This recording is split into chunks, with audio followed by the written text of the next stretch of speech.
ఈరోజు ప్రకృతి మిత్ర తెలంగాణ ఆధ్వర్యంలో మంచిర్యాల నగరంలోని జినూము నగర్లో ఉన్నటువంటి రాముని చెరువు ప్రాచీనమైనటువంటి చెరువు కట్టపై చెట్లకు రాఖీలు కట్టి చెట్లను గౌరవిద్దాం, చెట్లను మన యొక్క ఆత్మీయ నేస్తాలుగా మన అమ్మనాలుగా పూజిద్దాం అనేటువంటి ఒక మంచి మెసేజ్ని సమాజానికి ఇవ్వాలనే ఒక ఉద్దేశం మీద మేము గత వారం రోజులుగా ప్రకృతి మిత్ర పదార్థమైనటువంటి ఆకులు, అలాగే డ్రై ఫ్రూట్స్, అలాగే అట్టలు, కాగితము, దూది, అలాగే ధాన్యపు గింజలతోటి మా టీం మెంబర్స్ అందరం రాఖీలు తయారు చేసుకొని ఇవాళ చెట్లకు హ్యాపీగా రాఖీలు కట్టడం చాలా సంతోషంగా ఉంది.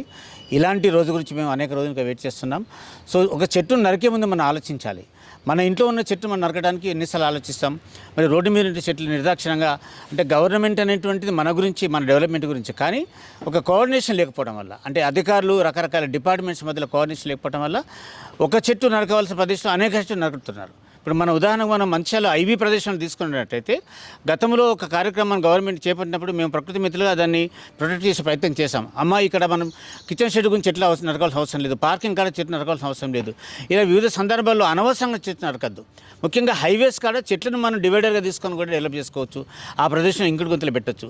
ఒక చెట్టు బ్రతికినట్టయితే భావి తరాలకు ఆహారము, ఆరోగ్యము, ఔషధం లభిస్తుంది. మరి ఈరోజు సమాజంలో పిల్లల్లో మనం ఇచ్చేటువంటి రియల్ ఎస్టేట్ ఏంటంటే నేచర్. భారత రాజ్యాంగము ప్రకారం, పర్యావరణ చట్టం ప్రకారము, వాల్టా చట్టం ప్రకారము, ఫారెస్ట్ యాక్ట్ ప్రకారము తప్పనిసరిగా మనం అందరము భారత పౌరులుగా, తెలంగాణ పౌరులుగా మనమందరం ప్రకృతి మిత్రులుగా మారాలి.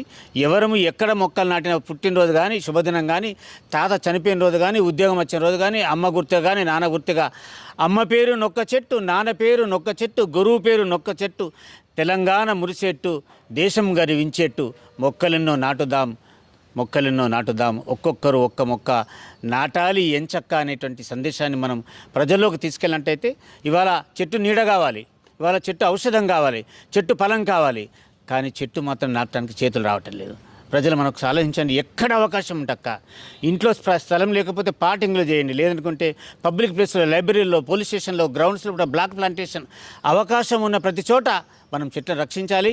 అంతేకాకుండా ఈ కొత్త వనమహోత్సవం చేసే సందర్భంగా మా పర్సనల్ ప్రకృతి మిత్రుల యొక్క మెసేజ్ ఏంటంటే వనమహోత్సవాలు, హరితహారాలు కావాలి, కానీ పురాతనమైనటువంటి ఇవాళ రాముని చెరువు ఉన్నటువంటి 50, 60, 70, 80, 90 సంవత్సరాల మహావృక్షాలు కనుమరుగైపోతున్నాయి. కొన్ని వాటిని కనుమరుగైపోకుండా కాపాడాలి. మంచిర్యాల నగరంలో అనేక చెట్లు నరికేసేటువంటి పరిస్థితి రాకుండా అధికారులు సమన్వయంతో పనిచేసేసి ప్రజాప్రతినిధులు కానీ, అధికారులు కానీ సమన్వయంతో ముందుకెళ్ళినట్టయితే మనం మంచిర్యాల అనేక చెట్లను రక్షించవచ్చు అనే విషయాన్ని ఈ సందేశం తెలియజేస్తున్నాం. Thank you one and all.